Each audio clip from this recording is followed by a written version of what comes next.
আজকে আমরা আমাদের দ্বিতীয় শ্রেণীর গণিত আমাদের নতুন যে কারিকুলাম 2024-এ আমরা ধারাবাহিকভাবে যে সমস্যাগুলো সমাধান করছি এটা হলো 70 পৃষ্ঠা।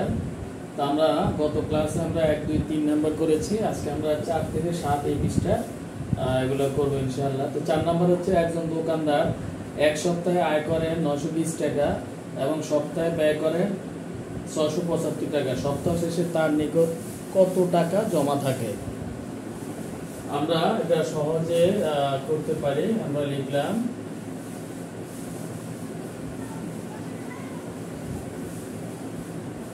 দোকানদার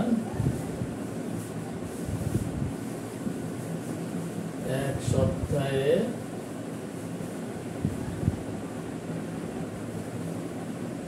আয় করেন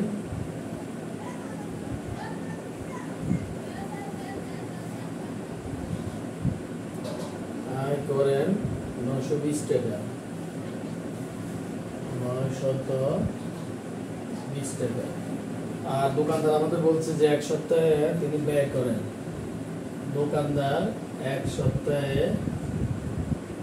ব্যয় করেন 675 টাকা।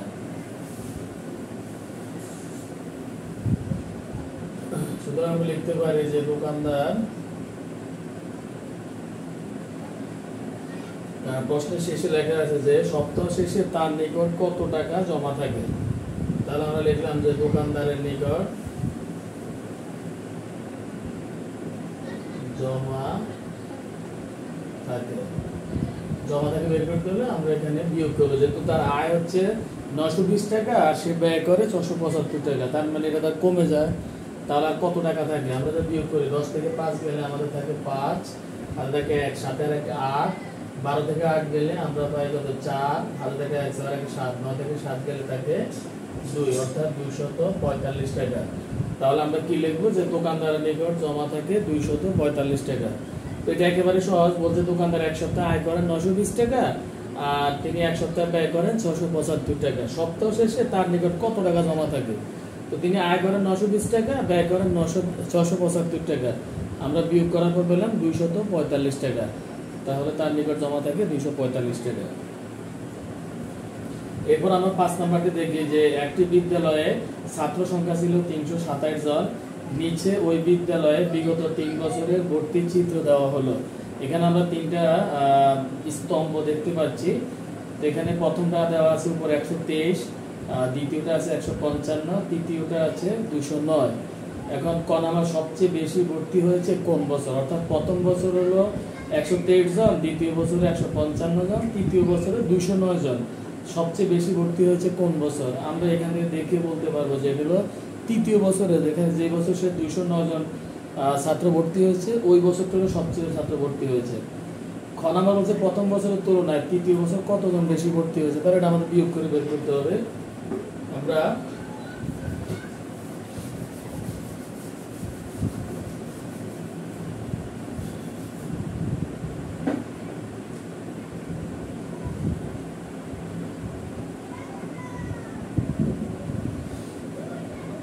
তাহলে আমরা লিখতে পারি যে এখানে দেওয়া আছে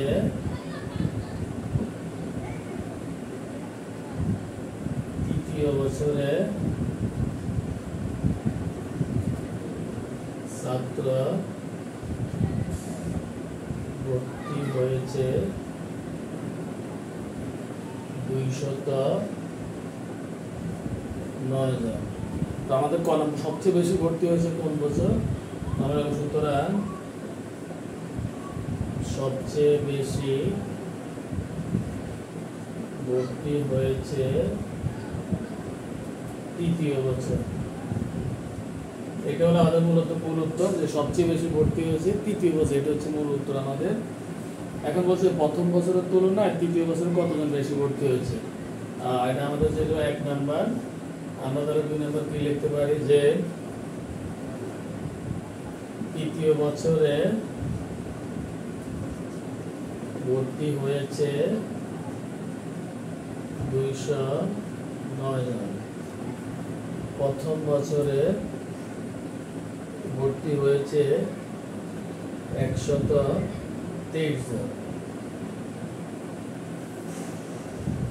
তো আমাদের বলছে প্রথম বছরের তুলনায় তৃতীয় বছর কতজন ছাত্র বেশি ভর্তি হয়েছে। আমরা তৃতীয় বছরে ভর্তি হয়েছে 209 জন, এটা আমরা পেয়েছি।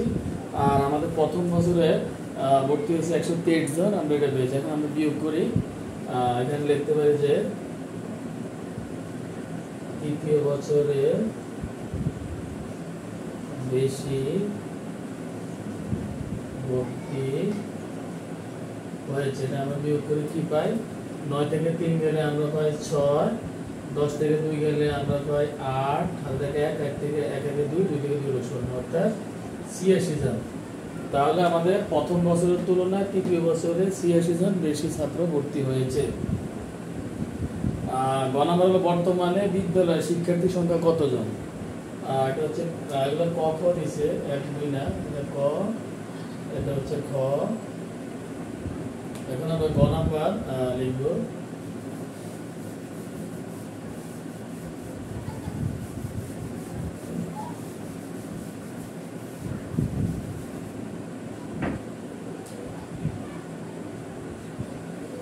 তাহলে আমাদের বলছি বর্তমানে বিদ্যালয়ের শিক্ষার্থী সংখ্যা কতজন। আমরা এটা এক লাইনেও করতে পারি, অথবা আমরা ভেঙে ভেঙে যদি লিখি, আমরা লিখলাম যে প্রথম বছরে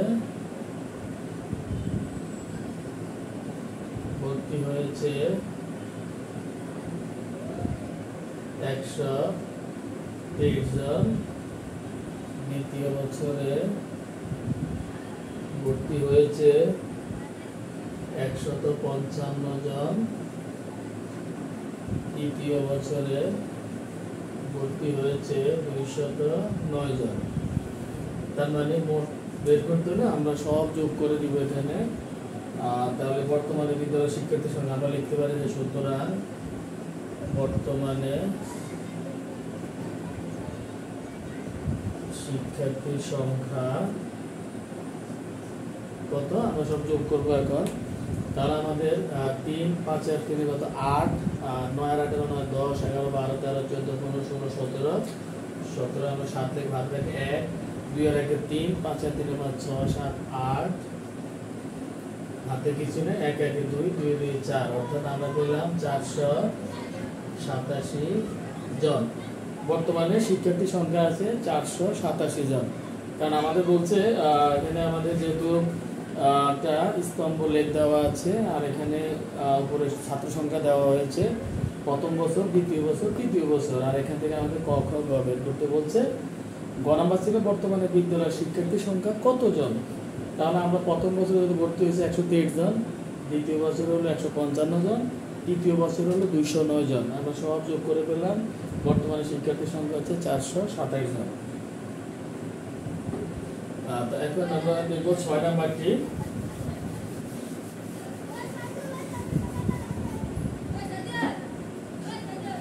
আমাদের 6 নাম্বারটি বলছে দুইটি সংখ্যার বিয়োগফল 87, বড় সংখ্যাটি 369 হলে ছোট সংখ্যাটি কত।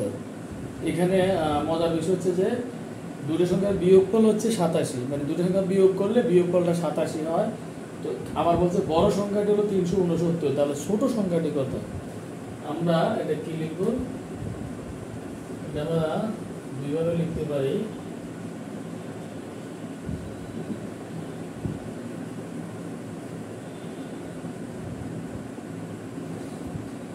আমরা প্রথমে লিখব যে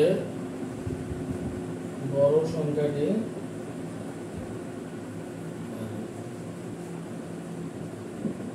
বড় সংখ্যাটি 369, আর আমাদের বিয়োগফল হচ্ছে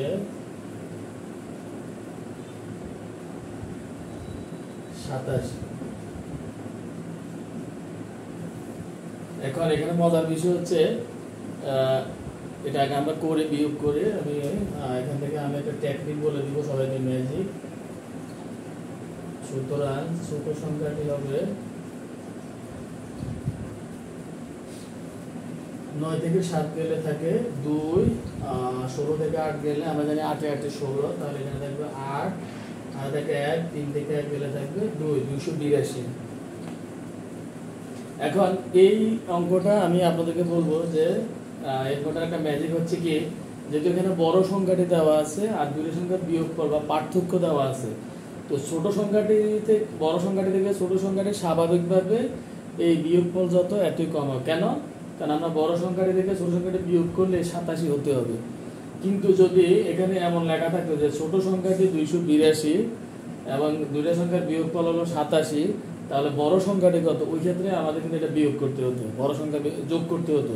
আমরা তখন ছোট সংখ্যাটির সাথে বিয়োগফল যোগ করলে বড় সংখ্যাটি পেতাম।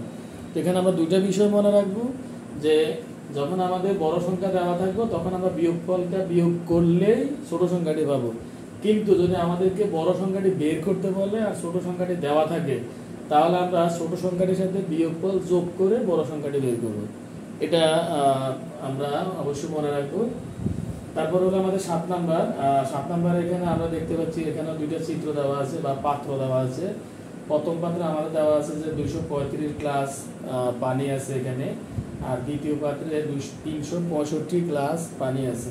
চিত্রে দুটি পাত্রে পানি দেখানো হলো, কোন পাত্রে পানি বেশি। আমরা দেখে বলতে পারতেছি যে যেহেতু দ্বিতীয় পাত্রে 365 গ্লাস পানি, তাহলে দ্বিতীয় পাত্রে পানি বেশি আছে। খ নম্বরে দ্বিতীয় পাত্রে কত গ্লাস পানি বেশি আছে, এখন আমরা এটা যদি বের করতে হয়,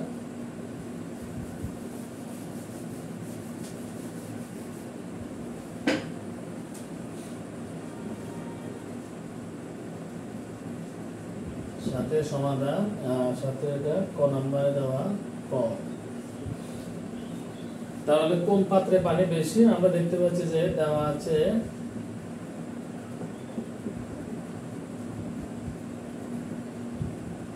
দ্বিতীয় পাত্রে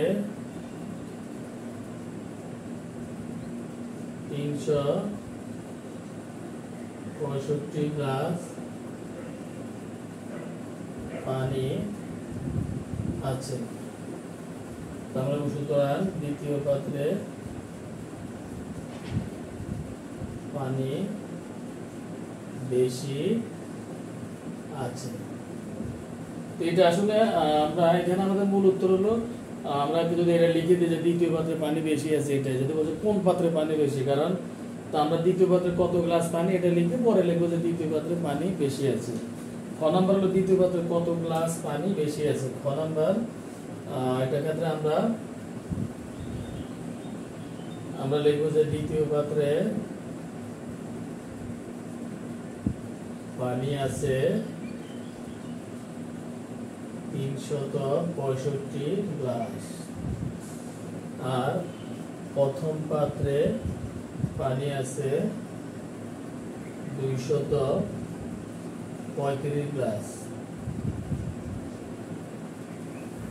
এখন বেশি বা পার্থক্য বের করতে হলে আমাদের বিয়োগ করতে হবে। তো আমরা করলে সুতরাং দ্বিতীয় পাত্রে পানি বেশি আছে, কতটুকু বেশি আছে এখন আমরা বিয়োগ করে দেখি কতটুকু। 5 থেকে 5 গেলে আমাদের থাকে 0, 6 থেকে 3 গেলে আমাদের থাকে 3, আর 3 থেকে 2 গেলে আমাদের থাকে 1, অর্থাৎ 130 গ্লাস পানি দ্বিতীয় পাত্রে বেশি আছে। এই হচ্ছে আমরা এভাবে বের করবো। যেহেতু এখানে প্রথম পাত্রে দেওয়া আছে 235 গ্লাস আর দ্বিতীয় পাত্রে আছে 365 গ্লাস, তো আমাদের বলছে কোন পাত্রে পানি বেশি আছে, অবশ্যই এটা দ্বিতীয় পাত্রে পানি বেশি, যেহেতু ওখানে বেশি গ্লাস পানি আছে। এখন কতটুকু বেশি আছে বা কয় গ্লাস বেশি আছে এটা বের করতে হলে আমরা বিয়োগ করে বের করবো। এভাবে গ নাম্বারে বলছে দুটি পাত্রে মোট কত গ্লাস পানি আছে।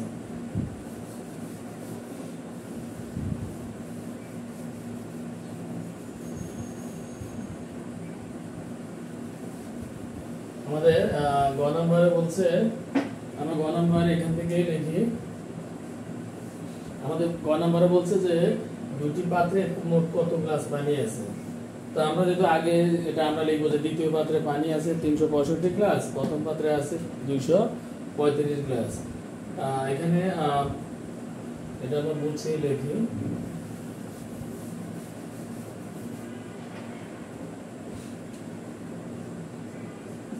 আমরা কি লিখবো যে প্রথম পাত্রে পানি আছে 235 গ্লাস, দ্বিতীয় পাত্রে পানি আছে 365 65 গ্লাস। তো আমাদের বের করতে বলছে দুটি পাত্রে মোট কত গ্লাস পানি, মোট বের করলে আমরা এটাকে অবশ্যই যোগ করতে হবে। আমরা লিখবো যে দুইটি পাত্রে মোট পানি আছে, যোগ করি আমরা 5 5 + 10 0, হাতে থাকে 1, হাতে থাকে 1, 3 এর একে 4, 6 আর 4 হচ্ছে 7 8 9 10, 10 এর 0, হাতে থাকে 1, 2 এর একে 3, 3 এর 3 এ 6, অর্থাৎ আমরা এখানে পেলাম 600 গ্লাস। তাহলে আমাদের বলছে প্রথম পাত্রে 235 গ্লাস আছে, দ্বিতীয় পাত্রে 365 গ্লাস আছে। এখন দুটি পাত্রে মোট কত গ্লাস পানি আছে, আমরা যোগ করে পেলাম কত, 600 গ্লাস আমরা যোগ করলাম। তো আশা করি আপনারা বুঝতে পারছেন। যদি ভিডিওটি ভালো লাগে আপনারা অবশ্যই লাইক দিবেন, কমেন্টস করবেন, আপনাদের পরিচিত জনদের সাথে শেয়ার করবেন যাতে সবাই শিখতে পারে। তো আমরা পর্যায়ক্রমে 71 পৃষ্ঠা থেকে আবার শুরু করবো ইনশাআল্লাহ।